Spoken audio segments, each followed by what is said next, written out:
नमस्कार दोस्तों। आजकल जो है परशुराम को लेकर के बड़ा विवाद चल रहा है दोस्तों। और ये विवाद जो है इस कारण भी है कि कुछ लोग जो है अपने को वो परशुराम वंशी कहते हैं और कुछ लोग जो है उनको अपना अवतार मानते हैं, भगवान मानते हैं, विष्णु का 6वां अवतार मानते हैं।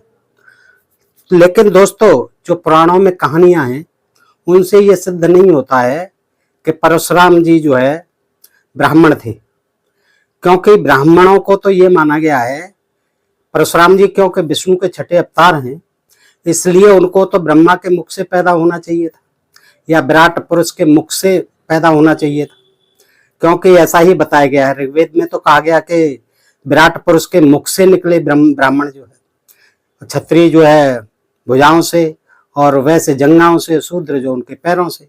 ऐसे ही ब्रह्मा जी के बारे में भी कहा जाता है। तो कहीं भी किसी भी पुराण में, वेद में परशुराम जी जो कि विष्णु के 6वें अवतार बताए जाते हैं, ये तो ब्राह्मण हैं, तो इनको तो ब्रह्मा के मुख से निकला हुआ बताया जाना चाहिए था, लिखा जाना चाहिए था। लेकिन मैंने देखा किसी भी वेद पुराण में परशुराम जी ब्रह्मा के मुख से पैदा नहीं हुए हैं, वो साधारण मनुष्यों की तरह ही पैदा हुए हैं दोस्तों। और इस कहानी को मैं आज आपको 2 ग्रंथों से जो कि ब्राह्मणों के द्वारा लिखे हुए हैं, ये देखिए, ये ग्रंथ है श्रीमद् भागवत सुधा सागर सुख सागर, गीता प्रेस गोरखपुर है। और दूसरा आप महाभारत तो जानते ही हैं दोस्तों, वेद व्यास रचित महाभारत है, ये 2य खंड है, गीता प्रेस गोरखपुर। इसमें भी परशुराम के जन्म की कहानी लिखी है। और श्रीमद् भागवत ये सुख सागर जो है इसमें भी लिखी हुई है। तो दोस्तों थोड़ा सा अंतर है उसमें, आज हम यही देखते हैं कि परशुराम जी की असल जाति क्या थी और वो किस तरह से जो है ब्राह्मण थे और कैसे पैदा हुए, ब्राह्मण थे या फिर वो मिश्रित जाति के थे। मिश्रित जातियां जो कि इन पुराणों में, मनुस्मृति आदि में भी मिश्रित जातियां यानी वर्ण संकर जातियां बताई गई हैं, जो एक जाति की माता और पिता या दूसरी जाति के पिता माता से जो संतान उत्पन्न होती थी उन्हें मिश्रित जातियां या वर्ण संकर जातियां कहते थे। और दोस्तों इससे भी आगे बढ़कर आरएसएस के प्रमुख सरसंघ संचालक श्री मोहन भागवत जी ने तो ये कह दिया कि परशुराम जी कोई ब्राह्मण नहीं थे, वो तो लकड़हारे थे, बड़ी जाति के थे। और ये पता नहीं उन्होंने किस आधार पर कहा है, ये तो मैं नहीं कहूंगा, लेकिन मैं जो इन शास्त्रों को जब पढ़ता हूँ वो चीज मैं आपको बताना चाहता हूँ, क्योंकि आपने ये चीज नहीं समझी है, न जानी है, केवल सुनी सुनाई बात है। और इस कथा को बताने के पीछे, परशुराम जन्म की कहानी बता रहा हूं, इसके पीछे मेरा मकसद परशुराम जी के बारे में कोई भी किसी भी प्रकार की ऐसी कथा कहानी सुनाना नहीं, ऐसी कोई जानकारी देना नहीं जिससे कि उनकी अपमान हो, निंदा हो। यद्यपि ये आप स्वयं देखेंगे कि जिस तरह की इन पुराणों में कथा कहानियां दी हुई हैं, महाभारत आदि में जो दी हुई हैं, इससे स्वतः सिद्ध हो जाता है कि ये सब काल्पनिक कहानियां हैं, इनमें कोई सच्चाई नहीं है, क्योंकि इनके जो जन्म की कहानियां हैं वो बिल्कुल भी तार्किक नहीं है, वैज्ञानिक नहीं है, उनमें कोई सच्चाई नहीं है आज के वैज्ञानिक हिसाब से देखते हुए। तो दोस्तों आज मैं यही बताता हूं और अंत में मैं जो है वीडियो के पार्ट में आपको बताऊंगा कि किस तरह से ये परशुराम जी का जन्म हुआ, कैसे जो है इनको ब्राह्मण माना जाए या नहीं माना जाए। तो पहले देखते हैं इससे श्रीमद् भागवत सुधा सागर से, ये इसमें 15वें अध्याय में है दोस्तों ये, और फिर हम महाभारत से देखते हैं। ये आप जरा ध्यान से सुने कि इसमें जो कहानी है श्रीमद् भागवत सुधा सागर यानी सुख सागर में, वो सुखदेव जी कह रहे हैं परीक्षित से, और महाभारत की जो है वो अलग कहानी है, मिलती जुलती है। तो अंतर क्या है वो मैं आपको बताता हूं, और आज मैं केवल परशुराम के जन्म की कहानी ही आपको बताता हूं। सुने, सुखदेव जी कहते हैं परीक्षित को बता रहे हैं कि गाधी महाराज थे कुशाम्बू के पुत्र, ये राजा थे, क्षत्रिय थे, और किसी कारणवश ये राजपाट छोड़ करके वन में चले गए और वन में ही ये रहने लगे। अब इनकी गाधी की कन्या का नाम था सत्यवती। क्या था? ये देखिए क्षत्रिय राजा थे गाधी, इनकी पुत्री का नाम क्या था? सत्यवती। और सत्यवती से शादी की थी ऋचिक मुनि ने, ऋचिक ऋषि ने। ये ऋचिक ऋषि ब्राह्मण थे, तो ये इन्होंने जाकर के सत्यवती का हाथ मांगा, किससे? राजा गाध से। तो उन्होंने इनको दे दी थी। कैसे दी थी, लेकिन कंडीशनल। कंडीशन क्या थी कि गादी ने यह समझकर के वे कन्या के योग्य वर नहीं है, उम्र ज्यादा रही होगी, गालव ऋषि भी कहा गया है उनको कहीं कहीं, तो गालव ऋषि की उम्र यानी ऋषि की उम्र ज्यादा होगी और उनकी कन्या की उम्र कम होगी, तो गाधी महाराज सोचते हैं कि यह तो मेरी कन्या को उपयुक्त वर है ही नहीं, तो उसको किसी बहाने से उसको टालने के इरादे से वो क्या कहते हैं कि मुनिवर, हम लोग कुशिक वंश के क्षत्रिय हैं, कुशिक वंश के हैं, हमारी कन्या मिलनी कठिन है, इसलिए कंडीशन है हमारे पुरखों में, ये होता चला आया है हमारे पूर्वजों में कि हम जो है कन्या को देने के बदले कुछ लेते हैं, तो आप भी हमें 1000 ऐसे घोड़े लाकर मुझे शुल्क रूप में, शुल्क जानते हैं आप, फीस, तो शुल्क ले रहे हैं वो जो है गादी महाराज, किसका, अपनी पुत्री सत्यवती का, कि मुझे शुल्क रूप में 1000 ऐसे घोड़े लाकर दीजिए जिनका सारा शरीर तो सफेद श्वेत हो, है ना, और एक एक कान श्याम वर्ण का हो, एक एक कान कैसा हो, श्याम वर्ण का, और पूरा शरीर कैसा हो, श्वेत रंग का। जब गादी ने यह बात कही, ऋचिक मुनि उनका आशय समझ गए और वरुण के पास पहुंचे। कहां, वरुण के पास, जो कि समुद्र के देवता हैं, जल के देवता हैं, उनके पास पहुंचे और वरुण देवता से उन्होंने विनय की कि महाराज कैसे भी करो वरुण देव जी, आप मुझे ऐसे 1000 घोड़े दीजिए जो श्वेत वर्ण के हों और जिनका एक एक कान जो है श्याम वर्ण का हो। तो वो तुरंत अपने अंदर गए और समुद्र में से 1000 वैसे ही घोड़े लाकर दे दिए। ठीक है, अब आप ही इसकी देखिए कितना इसमें सच है, क्या है ये आप देखते जाइए। वरुण देव ने सागर में से निकाल के, समुद्र में से निकाल के उन्होंने 1000 वैसे ही घोड़े दे दिए और वो आकर के गादी को दे दिए, और गादी ने अपनी पुत्री सत्यवती का विवाह जो है और उसके ऋचि के साथ कर दिया, ऋचि ब्राह्मण के साथ। अब देखिए ये क्षत्रिय कन्या हो गई सत्यवती, और ये पति जो कौन हो गए, ये ब्राह्मण हो गए। अब क्या होता है, महर्षि ऋचि से उसकी पत्नी कौन, सत्यवती, और उसकी मां, सत्यवती की मां यानी गादी की पत्नी यानी ऋचिक की सास, उन दोनों ने क्या की कि हमें पुत्र दीजिए, पुत्र की कामना की। उनके कोई पुत्र नहीं था, उन्होंने क्या किया कि जैसे खीर पकाई गई थी राम जी के जन्म के लिए पुत्रेष्टि यज्ञ में, वैसे ही इन्होंने भी कोई खीर पकाई, उसे चर कहा गया, और वो जो है दोनों को दे दिया और ये कह दिया सत्यवती ये आप खाओ और ये अपनी मम्मी को खिलाओ। सत्यवती की मां ने जो है बदला बदली कर दी, जो सत्यवती का चर था वो स्वयं खा लिया और जो अपना था वो सत्यवती को खिला दिया।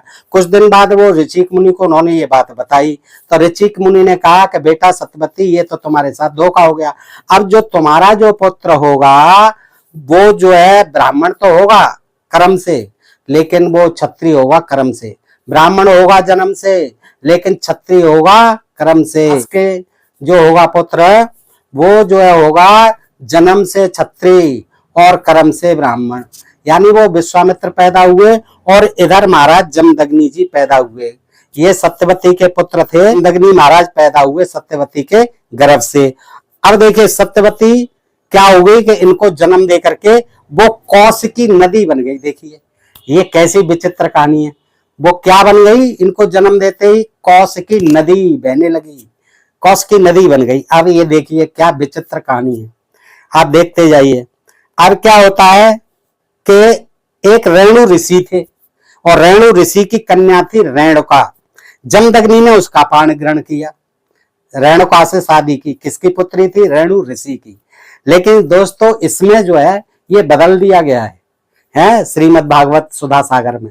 ये महाभारत में जो है ये रेणु ऋषि नहीं है, ये रेणु कहते थे प्रसेनजित को, जो कौशल के राजा थे, उसकी ही कन्या थी ये रेणुका। ये उसको मांगने गए थे, जैसे ये ऋचिक मांगने आया था गादी से सत्यवती को, वैसे ही ये जमदग्नि महाराज जो है मांगने गए थे।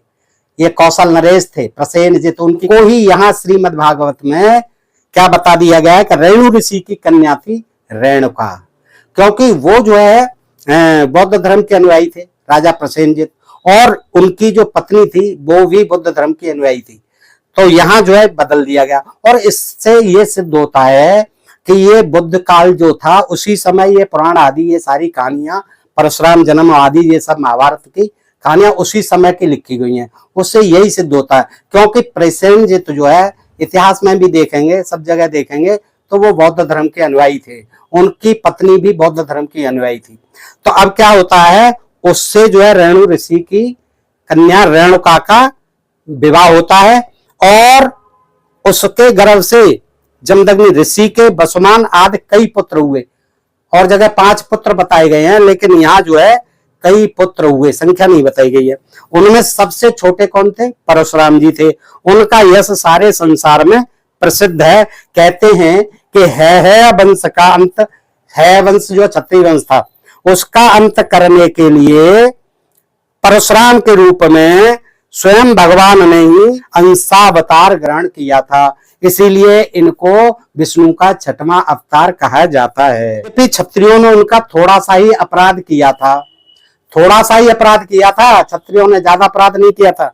उनकी गाय को खोल के ले गए थे पिताजी के आश्रम से, बस इतना ही अपराध था। फिर भी वे वो लोग बड़े, क्या कहता है देखिए ये श्रीमद् भागवत सुख सागर, ये कहता है फिर भी वे लोग बड़े दुष्ट थे क्षत्रिय, ब्राह्मणों के अभक्त थे, ब्राह्मणों के भक्त नहीं थे, ब्राह्मणों की बातें नहीं मानते थे, ब्राह्मणों को दान दक्षिणा नहीं देते थे, उनके द्वारा हवन यज्ञ नहीं कराते थे, इसीलिए अभक्त थे।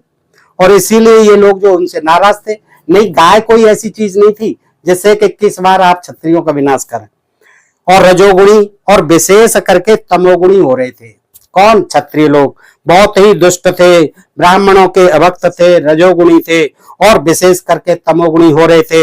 यही कारण था कि वो पृथ्वी के भार हो गए थे, और इसी के फलस्वरूप इसी भार को उतारने के लिए भगवान परशुराम ने उनका नाश करके पृथ्वी का भार उतार दिया। अब इस तरह से ये देखो सिद्ध हो जाता है कि परशुराम जी किसी कल्याण का कार्य करने नहीं आए थे, उनको केवल क्षत्रियों को मारना था, इसीलिए उन्होंने 21 बार जो है गिन गिन करके क्षत्रियों को मारा। परशुराम की कहानी जो है यही बताती है। अब दोस्तों हम आगे देखते हैं महाभारत में। ये देखिए महाभारत द्वितीय खंड है और इसमें 15वां अध्याय है, और तीर्थ यात्रा पर्व में, वन पर्व में ये जो है कहानी दी हुई है। तो देखिए इसमें क्या है, वहां परीक्षित को सुनाई किसने? सुखदेव जी ने वो कथा। किसमें? श्रीमद् भागवत सुधा सागर में। और यहाँ जो है महाभारत में वैशंपायन कोई ऋषि हैं, वो सुना रहे हैं जन्मेजय को। तो देखिए क्या कहते हैं वैशंपायन जी परशुराम के बारे में कि कान्यकुब्ज में एक महाबली महाराज शासन करते थे। कान्यकुब्ज आप जानते हैं कन्नौज को कहते हैं। यहाँ जो है किसका राज था? महाराज गाधी का शासन था। तो गाधी क्षत्रिय थे, गाधी के नाम से विख्यात थे। वे राजधानी छोड़कर वन में गए और वहीं रहने लगे। उनके वनवास काल में ही एक कन्या उत्पन्न हुई जो अप्सरा के समान सुंदर थी। भारत विवाह के योग्य होने पर भृगुपुत्र ऋचिक मुनि ने उसका वर्ण किया। कैसे किया वही कहानी देखें कि उस समय राजा गाधी ने कठोर व्रत का पालन करने वाले ब्रह्मर्षि ऋचिक से कहा कि द्विजश्रेष्ठ, हमारे कुल में पूर्वजों ने लड़की की शादी के लिए, विवाह के लिए जो कुछ शुल्क लेने का नियम चला रखा है उसका पालन करना हम लोगों के लिए भी उचित है। ऐसा हमारे कुल में होता चला आया है। तो अतः आप यह जान लें कि इस कन्या के लिए 1000 वेगशाली अश्व शुल्क रूप में, फीस के रूप में या दहेज के रूप में, कुछ भी कह लीजिए, देने पड़ेंगे। जिनके शरीर का रंग तो सफेद और पीला मिला हुआ, इसमें पीला मिला दिया है, और कान एक ओर से काले रंग के हों। ठीक है भृगुनंदन, आप कोई निंदनीय तो है नहीं, ब्राह्मण है, यह शुल्क चुका दीजिए, फिर आप जैसे महात्मा को मैं अवश्य अपनी कन्या ब्याह दूंगा। ये कंडीशनल था। ठीक कहते हैं, मैं आपको एक ओर से श्याम कर्ण वाले पांड रंग के वेगशाली अश्व 1000 की संख्या में अर्पित करूंगा, आपकी पुत्री मेरी धर्मपत्नी बने। तो इस प्रकार शुल्क देने की प्रतिज्ञा करके ऋचिक मुनि ने वरुण के पास जाकर कहा कि वरुण देव, मुझे शुल्क में देने के लिए 1000 ऐसे अश्व प्रदान करें जिनके शरीर का रंग पांडुर और कान एक ओर से श्याम हो, वे सभी अश्व तीव्रगामी होनी चाहिए। उस समय वरुण ने उनकी इच्छा के अनुसार 1000 श्याम करण घोड़े दे दिए। यहाँ भी वही कहानी है, श्याम करण घोड़े वरुण ने दे दिए। लेकिन कहीं दूसरे पुराणों में जो है ये 4 राजाओं से मांग करके लाए थे और उन राजाओं के यहाँ बाद में उस लड़की को जो है रखा था संतान प्राप्ति के लिए। ये कहानी है दोस्तों। अच्छा, वहां जो है सागर में वरुण जो है देवता सागर के हैं, जल के देवता हैं, वहां से निकाले थे। लेकिन यहाँ क्या कहता है इसमें महाभारत में कि जहां भी श्याम करण घोड़े प्रकट हुए थे वह स्थान अश्वतीर्थ के नाम से विख्यात हुआ। वो कोई ऐसी जगह थी, कोई तालाब आदि होगा, वो अश्वतीर्थ के नाम से विख्यात हुआ। तत्पश्चात राजा गाधी ने शुल्क रूप में 1000 श्याम करण घोड़े प्राप्त करके गंगा तट पर कान्यकुब्ज नगर में ऋचिक मुनि को अपनी पुत्री सत्यवती ब्याह दी। ये जो है देखिए कान्यकुब्ज की बात है, ये कन्नौज को कान्यकुब्ज कहा जाता था। उस समय देवता बाराती बने थे, देखिए देवता लोग बारात करने आए थे, सभी देवता उन सबको देखकर वहां से चले गए। विप्रवर ऋचिक ने धर्मपूर्वक सत्यवती को पत्नी रूप में प्राप्त करके उस सुंदरी के साथ अपनी इच्छा के अनुसार सुखपूर्वक रमण किया।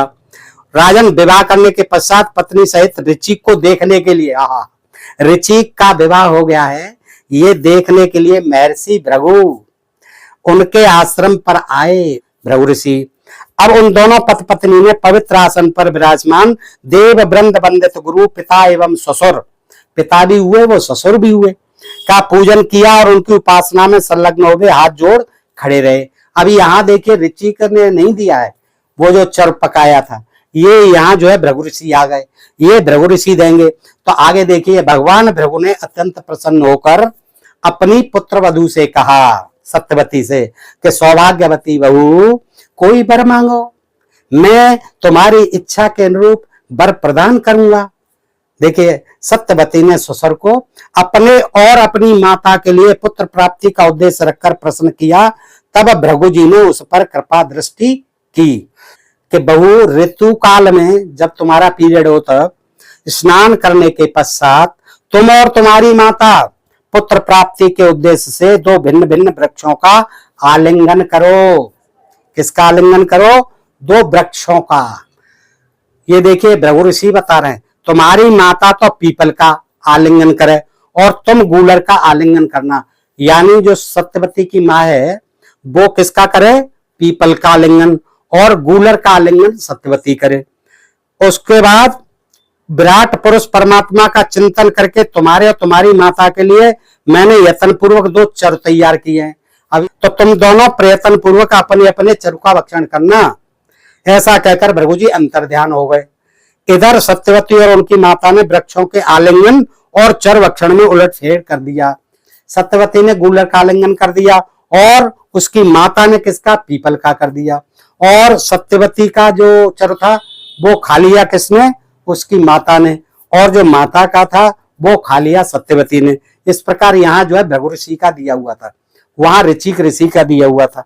देखिए एक एक कहानी जो है 2 ही जगह किस तरह से अलग अलग है।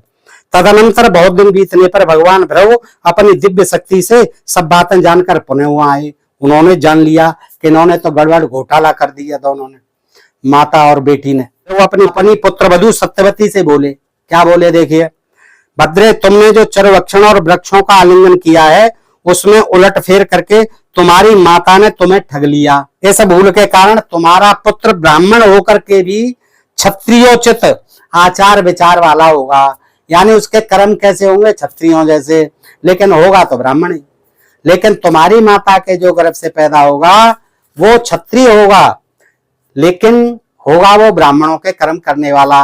अर्थात वो विश्वामित्र पैदा हुए थे। बारंबार प्रार्थना करके पुनः अपने ससुर को प्रसन्न किया और कहा कि भगवान मेरा पुत्र ऐसा न हो, मुझे ऐसा नहीं चाहिए जो ब्राह्मण होकर के क्षत्रियों के कर्म करे, मारकाट हिंसा आदि।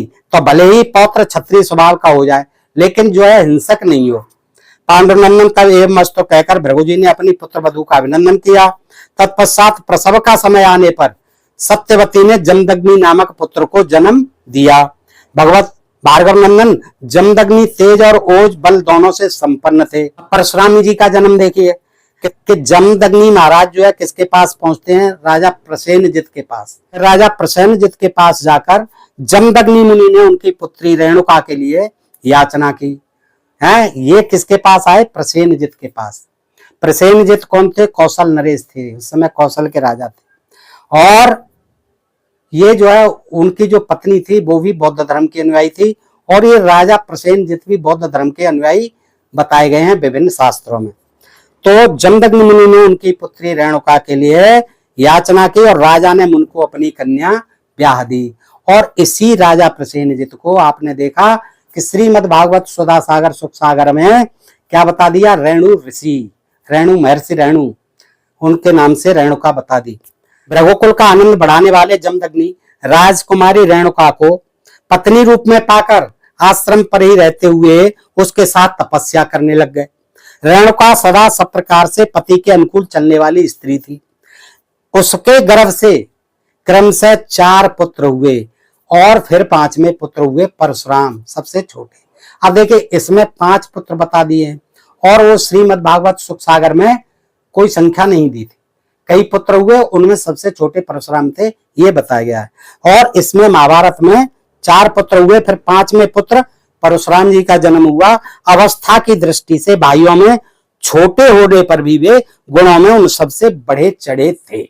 इस प्रकार महाभारत में ये जन्म कहानी है परशुराम जी की। दोस्तों अब मैं आपको इस कहानी को, जो परशुराम जी की कहानी है, ये संक्षेप में ये बताता हूं कि ये इनका जो वंश है, ये इनका जो कुल है, ये कहां से चला है और ये किस तरह से कहते हैं कि ये ब्राह्मण थे, क्या आधार है इसका।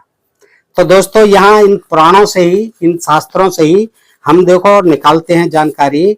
तो देखिए ब्रह्मा के पुत्र अत्रि बताए गए हैं और उनको कहा गया कि अत्रि महाराज जो थे वो ब्राह्मण महर्षि थे और इनके ब्रह्मा के मानस पुत्र थे, यानी मन से पैदा हुए थे। अब मन से तो कोई पैदा होता नहीं है, लेकिन मुख से पैदा हुए तो बताए गए हैं वेदों में।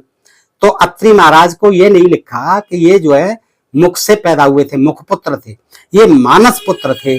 अच्छा ये जो है देखिए शुरू से ही ब्राह्मण क्या हुए कि मानस पुत्र पैदा हुए अत्रि जी। और अत्रि का पुत्र कौन हुआ, अत्रि और अनुसुईया से चंद्रमा।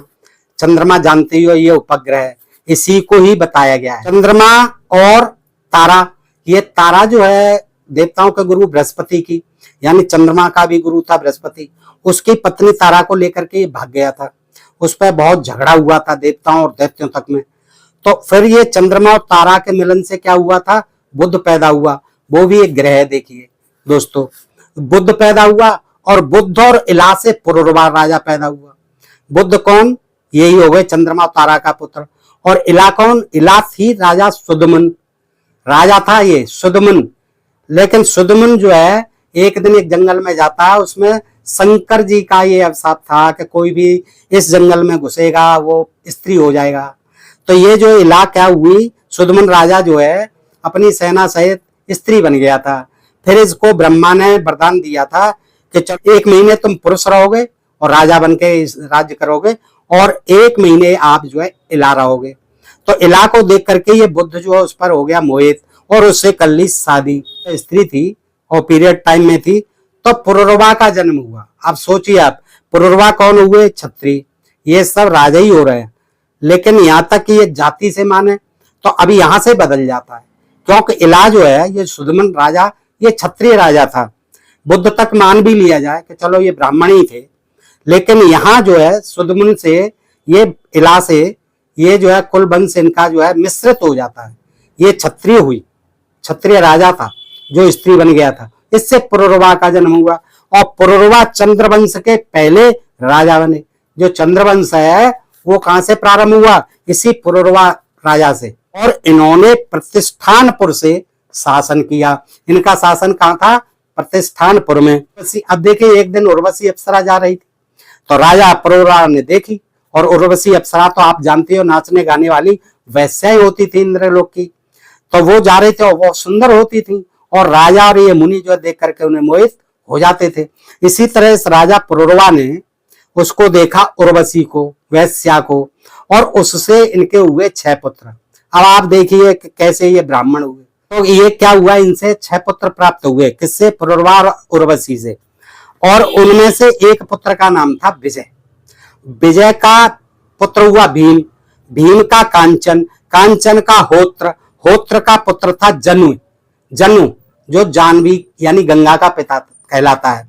जब ये जो है गंगा जी को अपनी अंजलि में लेकर पी गए थे, जैसे अगस्त जी महाराज समुद्र को पी गए थे, हैं ऐसे ही ये जो है जनु, ये गंगा नदी को अंजलि में लेकर पी गए थे। और वैसे इनकी बेटी माना जाता है जानवी को। तो ये जो है इन्हीं के देखिए वंश से चले आ रहे, पुरुरवा और उर्वशी का ही पुत्र हुआ।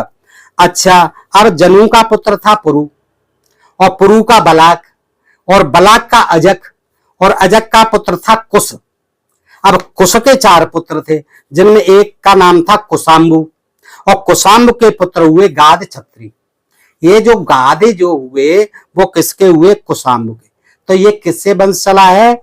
यानी पुरुरवा राजा और उर्वशी अप्सरा, ये ब्राह्मणी नहीं थी, और इससे इनका जन्म हो रहा है। नहीं, ये छत्राणी थी, ये अप्सरा थी। अच्छा, छत्री गादी की पुत्री थी सत्यवती, देखिए, और सत्यवती के पति थे ऋचिक ऋषि ब्राह्मण। ऋचिक ब्राह्मण ने चर पकाया, जिसे खाया पत्नी सत्यवती और सत्यवती की माता यानी गाद छत्री की पत्नी ने। और सत्यवती के गर्भ से पैदा हुए जमदग्नि, और जमदग्नि की पत्नी थी कौशल महाजनपद राजधानी श्रावस्ती की। जे कौशल महाजनपद था जिसकी राजधानी श्रावस्ती थी, उसकी पुत्री यानी प्रसेनजित की पुत्री थी जमदग्नि की पत्नी यानी रेणुका। अब रेणुका से श्रीमद् भागवत सुधासागर सुख सागर में आपने देखा प्रसेनजित को रेणु ऋषि लिखा है। रेणुका के गर्भ से जमदग्नि ऋषि के वसुमान आदि कई पुत्र हुए, जिनमें सबसे छोटे थे परशुराम। श्रीमद् भागवत सुधासागर। परशुराम ने इस पृथ्वी को 21 बार क्षत्रिय विहीन कर दिया। यद्यपि क्षत्रियों ने उसका थोड़ा सा ही अपराध किया था, फिर भी वे लोग बड़े दुष्ट ब्राह्मणों के अभक्त यानी दुश्मन, रजोगुणी और विशेष करके तमोगुणी हो रहे थे। यही कारण था कि वे पृथ्वी के भार हो गए थे, और इसी के फलस्वरूप भगवान परशुराम ने उनका नाश करके पृथ्वी का भार उतार दिया। तो दोस्तों, इस प्रकार ये कहानी है, इसमें मैंने अपनी तरफ से कुछ भी नहीं कहा है। ये जो है आपने देखा कि किस तरह से इसमें श्रीमद् भागवत सुख सागर में और महाभारत में ये किस तरह से ये कहानी जो है दी हुई है। और इससे ये सिद्ध हो जाता है कि ये परशुराम जी का जो वंश है ऊपर से ये चला है, उससे पहले से ही मान लीजिए आप, तो वहां तक तो ब्राह्मण चला है, लेकिन इला से जब बुद्ध ने शादी की है उसके बाद पुरुरवा पैदा हुआ है। राजा पुरुरवा ने अप्सरा से जो शादी कर ली और अप्सरा से इतने पुत्र पैदा हुए, तो ये जो है देखिए कहाँ ब्राह्मण रहा है, ये मिश्रित हो गए, ये परशुराम तक आते आते मिश्रित हो गए। और खुद परशुराम जी इसीलिए उनको क्षत्रिय कर्म और ब्राह्मण उससे कहा गया। और इनके पता इसलिए नहीं है कि ब्राह्मण से तो पैदा ही नहीं हुए, चरुओं से पैदा हुए। उधर भृगु ऋषि ने इनको चरु दिया, और इधर जो है ऋचिक ऋषि ने, ये उनके अंशवंश से तो नहीं थे अगर उनको ब्राह्मण भी मान ले। अब चरु से क्या होता है? चरु को कोई वीर थोड़ी माना जा सकता है। चरु से पैदा हुए, मान लीजिए अभिमंत्रित कोई उनको दी खीर आदि, उससे ये पैदा हो गए। तो ये शुद्ध जो है ब्राह्मण तो होते ही नहीं है, कहीं से मिश्रित जाति के होते हैं। तो दोस्तों, मेरा मकसद यह नहीं है कि इनकी जाति का, लेकिन जो ये पुराण और इनके शास्त्र ही बता रहे हैं। मुझे नहीं पता कि परशुराम जी कहाँ पैदा हुए थे, किस कुल में पैदा हुए थे। हम तो जो पढ़ते हैं उसके आधार पर यही बता सकते हैं कि देखिए मनगढ़ंत कहानियां हैं, ये काल्पनिक कहानियां हैं, इनमें कोई सच्चाई नहीं है। इससे यही सिद्ध होता है। अब इस पर आप लोग जो है बेशक विवाद करते रहें, कुछ भी कहते रहें, लेकिन आपके ही शास्त्रों के अनुसार ये कहानियां जो बिल्कुल मनगढ़ंत और बिल्कुल ही अवैज्ञानिक सिद्ध हो जाती हैं। इनमें सच्चाई कहीं दूर दूर तक नहीं। तो दोस्तों, मैं क्षमा चाहूंगा अगर किसी को बुरा लगा हो तो। वैसे मैंने अपनी तरफ से कुछ भी नहीं कहा है, मैंने तो केवल जो है आपको इन ग्रंथों से ही सुनाया है जो ब्राह्मणों के ही लिखे हुए हैं। दोस्तों, बताइए ये जानकारी आपको कैसी लगी? अच्छी लगी हो तो अपने मित्रों में शेयर करना, और जिन मित्रों ने अभी तक DMP को सब्सक्राइब नहीं किया है कृपया सब्सक्राइब कर लें। फिर मिलते हैं ऐसी किसी जानकारी के साथ अगले वीडियो में। तब तक आप सब मित्रों का हृदय से आभार, नमस्कार, जय हिंद, जय भारत दोस्तों।